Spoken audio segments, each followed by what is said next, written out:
Welcome back to Paper Defiance for 2023. This is a fortnightly podcast all about indie bookshops and their owners. My name's Alex and I'm recording this on Wadawurrung land in Ballarat, Australia. It's exciting to have you join me.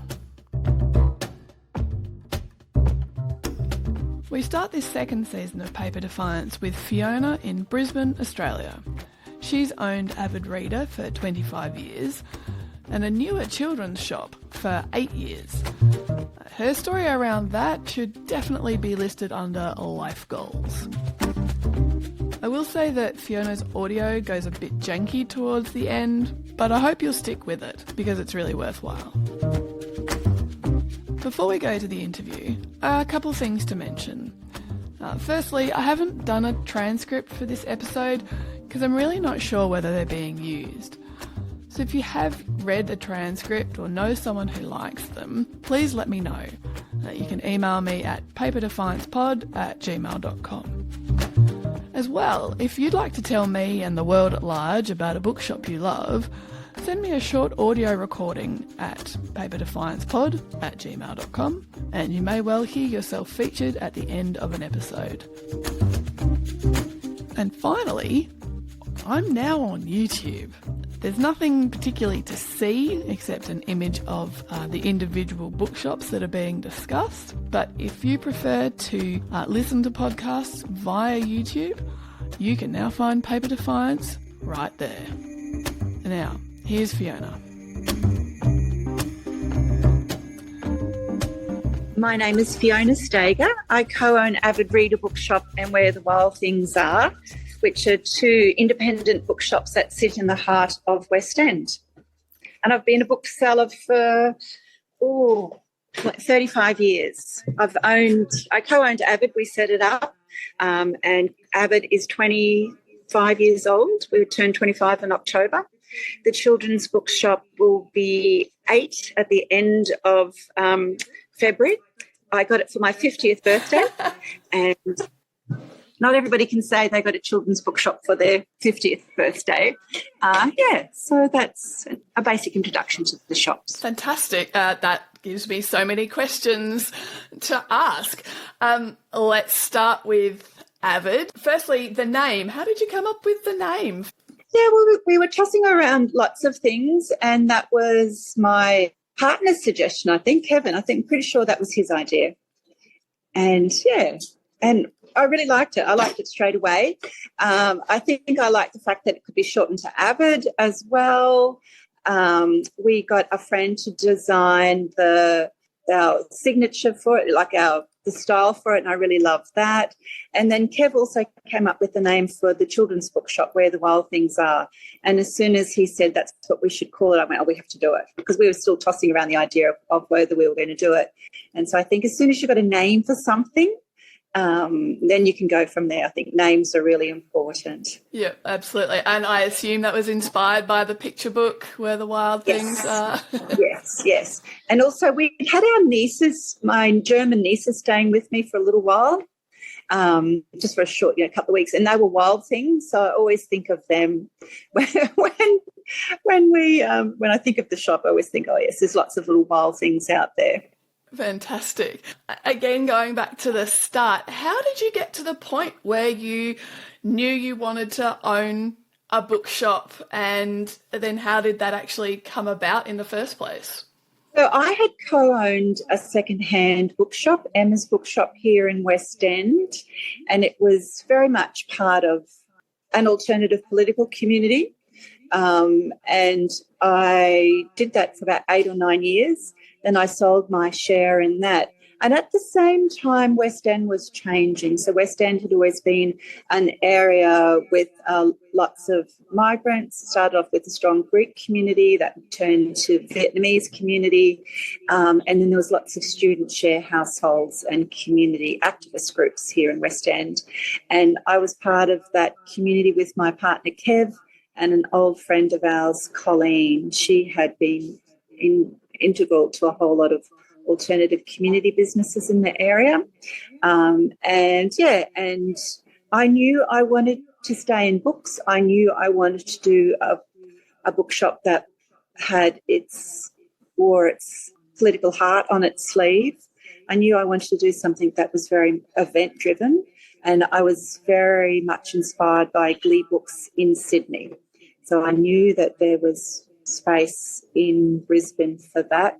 And at the same time, West End was beginning its gentrification as well. So I knew there were people who were prepared to pay money for new books. So the three of us opened what was a very small bookshop with not very many books. We were completely undercapitalised, but we were so excited with ourselves. And then I think Colleen stayed with us for about 2 years, and then we bought her out. So Kev and I ran that. And then I'm really bad with dates. I'll never be one of those old people that go, I remember on 7th of June I did such and such. So about 16 years ago, we moved up to a much bigger shop, like 3 or 4 times the size. It gave us an event space and at that stage a cafe space. And so Kev and I have been running it ever since. The transition to a larger space, was that intimidating at the time or exciting? All of those things. I knew that we needed a bigger footprint. There was another bookshop chain that was starting to grow, and they were quite aggressive, and they were going into places where there were already an independent bookshop. And I knew that if we didn't make a larger footprint, that then they would come in around this area. That was part of our strategy, was that we knew we had to protect our space, our community, by being a bigger shop. And it also did offer us a much bigger event space. We've always been really, really events driven, but it gave us a space that was, we could, at that stage, we were seating or fitting 110 people. Because of COVID, we've cut that back now to 80, but it gave us that kind of event space that we needed. And when you were setting up the new space, did you have specific things that you wanted to do or include, aside from the event space? Were there things about the way you wanted to set up the books that you were able to do in a new way? Yeah, certainly a lot more space, like a lot more physical shelving. At first I was worried about it, thinking, it's too big, and people won't be able to run into each other, because that's what I liked about the other shop, was that people would kind of spontaneously chat, or they'd run into people they knew, or they'd just have those kind of conversations. But in fact, quickly we realised that was going to happen no matter what size space that we had, and that was a lot about, our style, our staff style.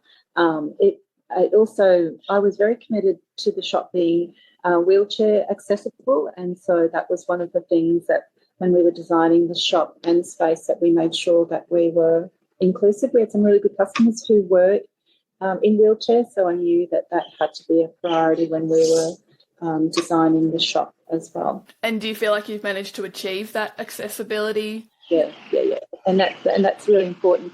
And when I look at, we would love to be able to buy our own building. One of the things I look at is where the spaces are accessible, wheelchair accessible. I think that's really important.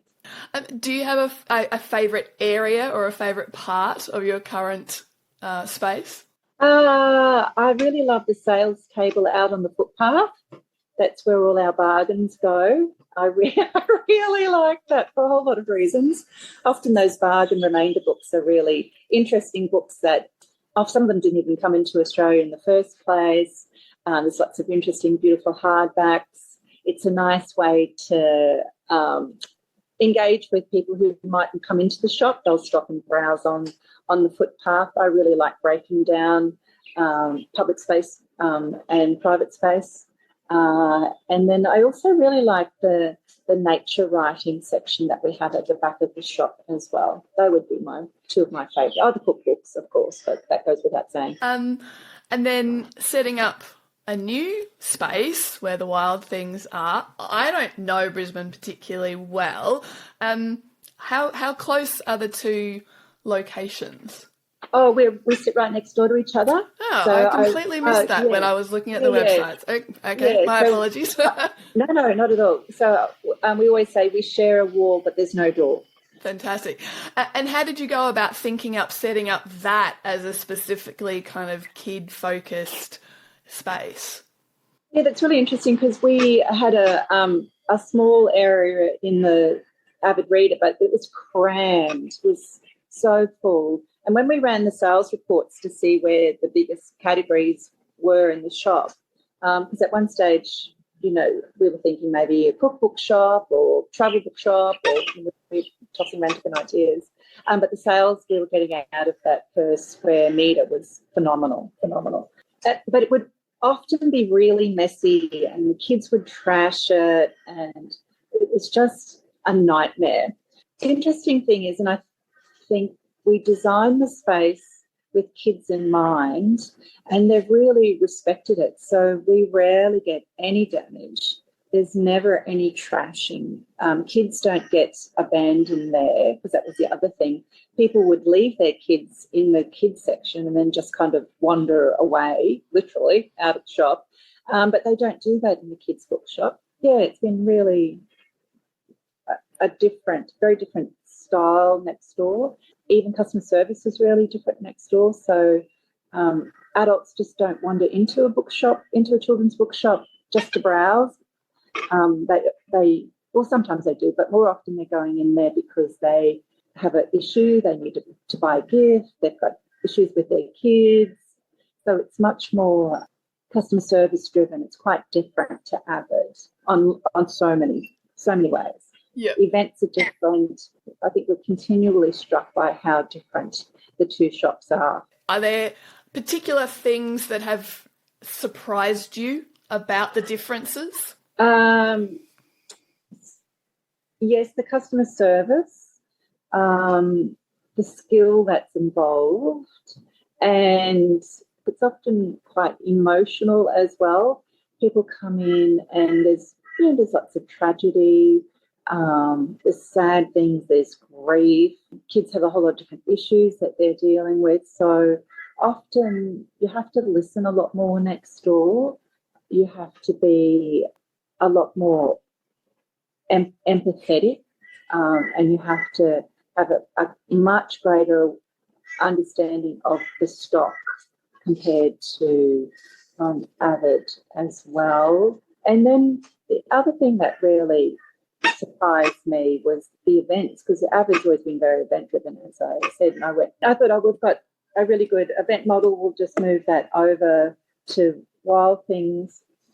But our Avid events start at 6:30. Kids don't come out at 6:30 at night, Monday to Thursday. Parents don't come out at 6:30 because, they're looking after kids and feeding kids and homework. And so we rarely do events at night time. We'll do it every now and then.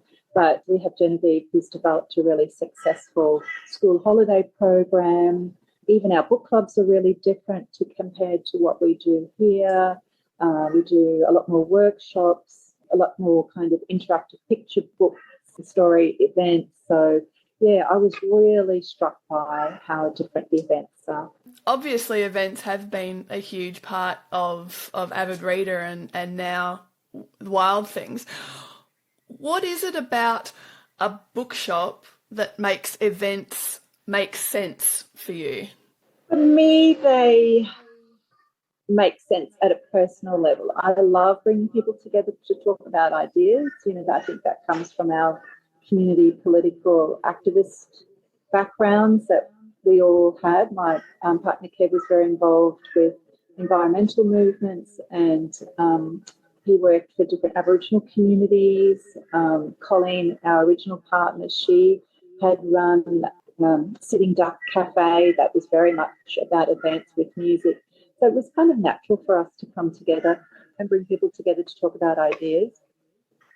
I think people love it. It also then became, of course, a strategy against online suppliers and ebooks and the bigger borders and all those kind of places when they started to become a bit of a threat or a challenge. I prefer to see them as a challenge. So that's our point of difference. I genuinely like them. I think that's the other thing. There are other bookshops who have been very, very successful over many years, and they never did them. And that's because they weren't motivated by that. But for me, that's one of my biggest motivations, is bringing people together to hear authors and then talk about the ideas. Yeah, I really like it. Even though sometimes it drives me crazy, I really like it. Obviously, you've run a lot of events over the many years. Can you think of one or two that have particularly stood out for you as being some of your favourites? Oh, yeah. Yeah, often it's the ones... I remember we did an event. It was a bilingual picture book that had been self-published by a young woman who was a teacher working in East Timor, and it was about Christmas time, and I really didn't want to do it. I'm going, oh, my God, I'm too tired, rah, rah, rah, and I had to do it with short staff, so I had to do it. And, of course, it was just beautiful. I got presented with a special piece of weaving. I cried, everybody cried. So it's often those events that I kind of go, oh, this is going to be so annoying. Why do I say yes to these things? And, of course, then they're the ones that I'm deeply moved by. So we've done lots of really big events with everybody from Margaret Atwood to Bill Bryson to Annie Poole, or a lot of those big names. But often it's the smaller ones I really love. Yeah, it's the unexpected, and I think that's what I love about our program, is that people now trust that we will run a good event, so they'll come to an event even if they've never heard of the author, because of a few things. They know that we start on time and we finish on time, that it's a well-run event, that it's always respectful and inclusive. They can now get a glass of wine. And so people come by themselves. That's my other thing, is that I always want events that people can come by themselves. And it's mostly women. It's mostly women my age and older. And I like the fact that they trust us to run an event that they will enjoy, even if it's a subject or an author they've never heard of. So it really sounds like you've developed and have consciously worked to develop quite a significant community around the bookshop. Would that be a fair thing to say? Yes, and that community is not about the 4101 postcode. Our community goes much wider than that. That's what we learned when COVID started, that we had people who were supporters of us who are now all around Australia and overseas. It was quite extraordinary. So they were buying books online, they were buying gift vouchers online just to support us. And then once we started doing our Zoom events, and we were one of the very early, probably the earliest adopter of online for book launches and for all of the events, people joined us from all around the world. So every now and then we would ask where people were coming from. And there was a woman who was on a military base in South Korea. You kind of go, what are you doing? What are you doing? How do you know about us?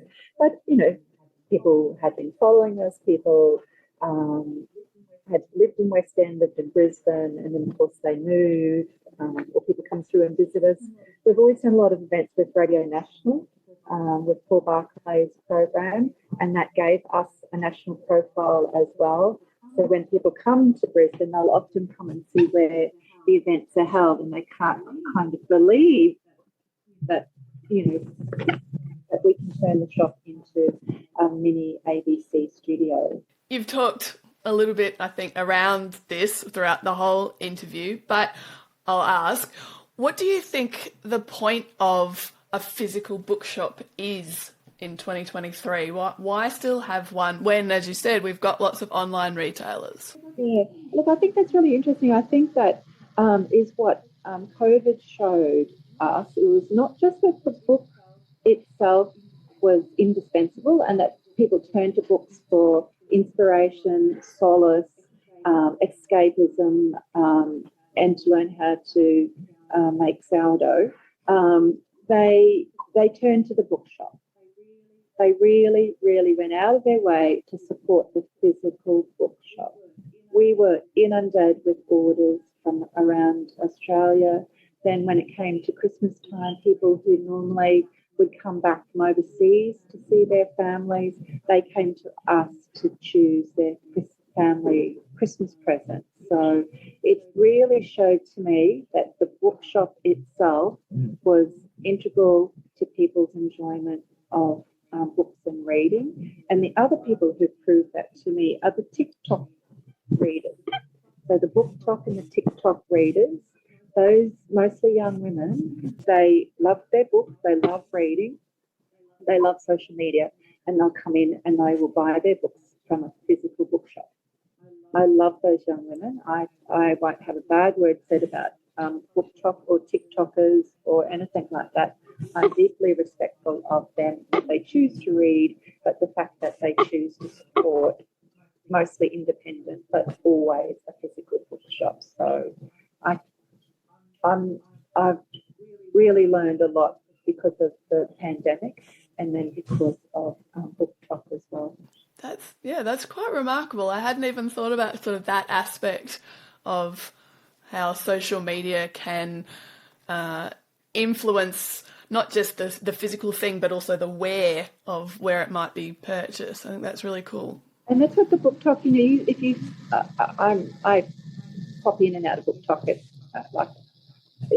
It's just all a bit too much for me. I love them, but I can't find. It's another level of physical engagement for me that I struggle with. The young staff here all do it so well. But when I looked at a lot of their posts, they had their books, but they were often did it in bookshops as well, or they would like film themselves in bookshops, and bookshops engaged with them, and and even Instagram people will often photograph a book that they bought from us, a book they'll photograph themselves in the shop, in shops. I really like the fact that is an important experience for them. Do you think that though that stuff around social media and using social media, is that one of the biggest changes that you've experienced in selling books over the last couple of decades, or is there something else that would be the biggest difference, do you think? It's certainly that is, yes, probably that, and also just our website, like we are so much more aware of that. We've just invested in a new point of sale system because our website just wasn't able to cope with the demand or the changing nature of people's shopping. But I suppose it would be social media. What I love about the fact is every 4 or 5 years there's a new disruptor or there's a new thing for us to engage with. And I'm 58 because I got a bookshop that's turning 8 on my 50th birthday. I have staff who've been with me for a long time now, so we often joke that we're growing old together. But the fact that we're all still willing to learn new things, I think is really important. My husband's really big on that. He's always learning new design programs and how to do everything. I think that's really important that we continue to learn. And I'm really lucky that the young staff we have really share their knowledge really well. Like, they don't laugh at me when I hand my phone over to them. I say, can you fix this for me? And they share their knowledge with each other. They share their knowledge with us really well. And I think that's really important. Fiona, my last question for you then is, what are you reading at the moment? I've been reading all my book club books. So I've just finished Ian McEwan's new book, Lessons. I've finished Holly Ringland's wonderful new book, The Seven Skins of Esther Wilding. I finished a really good crime novel out of New Zealand by Michael Bennett. So they're the books I'll be discussing over the next few days. I had a really good start to my reading year with lots of really great Brisbane writers. There's a memoir that I really like by Sital Walker, The God of No Good, and it was really interesting structure.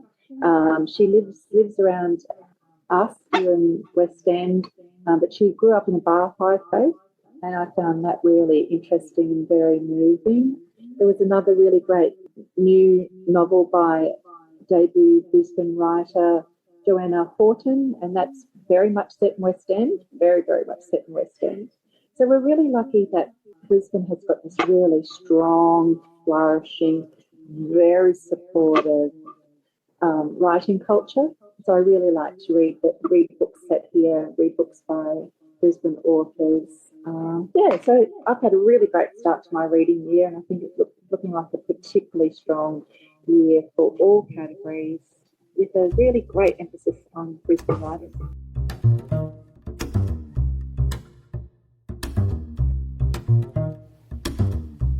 Hello, my name's Marianne. I was reflecting on the bag of books stashed under the bed in my once study, now nursery.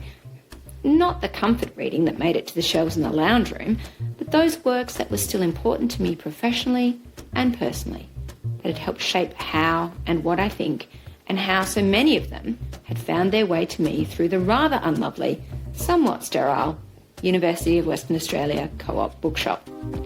Staffed by disgruntled postgrads and law students, with unflattering strip lighting and anemic carpet tiles, where no one would recommend an amazing and life-changing work of fiction or non-fiction at the till or as they restock shelves, but where, nonetheless, I acquired my first Dorothy Sayers novel, my copy of Primo Levi's If This Is a Man, Slavoj Žižek's provocative philosophy, my collection of Sandman, and Zygmunt Bauman and Ian Kershaw's monographs on Nazi Germany and the Holocaust.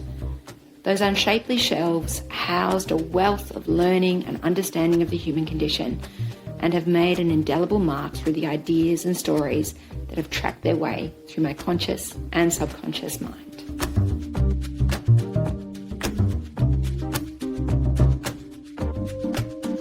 Thanks for listening to this episode. If you enjoyed it, consider leaving a rating or a review, or just tell someone else about it. You can find Paper Defiance on Twitter as Paper Defiance Pod, on Instagram as Paper Defiance, on Facebook as Paper Defiance Podcast, and we're on YouTube as well. Just search for us. This podcast is created and produced by me, Alexandra Pearce. The music is called Loopster, and it's by Kevin MacLeod. You can find the attribution at paperdefiance.com.